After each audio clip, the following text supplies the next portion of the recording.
জয় শ্রী মহাকাল, জয় মা তারা।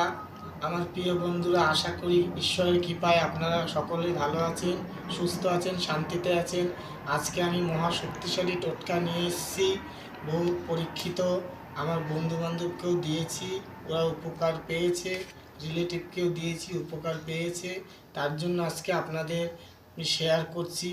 আশা করি আপনাদেরও উপকার হবে, আরও বন্ধুবান্ধবদেরও আপনি শেয়ার করবেন। আমি টোটকাটি বলছি। টোটকাটি যারা কাজে যাচ্ছেন, নতুন কাজে জয়েন্ট হতে যাচ্ছেন, বা যে কোনো কাজে নতুন বিষয়ে যাচ্ছেন, তাদের কি করতে হবে, এই টোটকাটি খুবই কার্যকরী। শুনুন।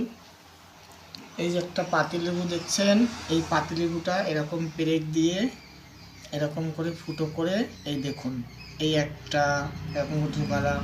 আবার এদিকে আমি যেরকম সেম যেরকম আমি করছি, আপনারাও কিন্তু সেরকমই ঠিক করবেন, নাহলে কিন্তু অসুবিধা হবে কাজে।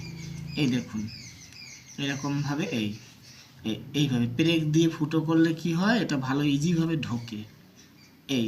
এবারে এটাকে কি করতে হবে, একটা এরকম প্লাস্টিক আছে, খামের মধ্যে রাখতে হবে। রেখে যখন কাজে মানে জয়েন্ট নতুন ব্যাপারে যাবেন কাজের জন্য, এরকমভাবে রেখে পকেটে রেখে দিতে হবে, ডান পকেটে, ঠিক আছে। আর এই যে এটা দেখেন, গাঁট হলুদ শুকনো, এই গাঁট হলুদ দুটো বালিশের তলায় রাখতে হবে, আর এর সাথে 1 টাকার একটা কয়েন রাখতে হবে। এবার আপনি যখন ঘর থেকে বেরোচ্ছেন, আপনাদের ইষ্ট দেবতাকে স্মরণ করে বাঁ পা দিয়ে বেরোবেন। আর ওখানে যেখানে পরীক্ষাটা হবে, এটা কিন্তু শুধু চাকরির ক্ষেত্রে বা কাজবাজের ক্ষেত্রে না, এটা পরীক্ষায় ইন্টারভিউ দিতে গেলে, মানে রেজাল্ট ভালো করতে গেলে এটা খুবই উপকার। আশা করি বুঝতে পেরেছেন।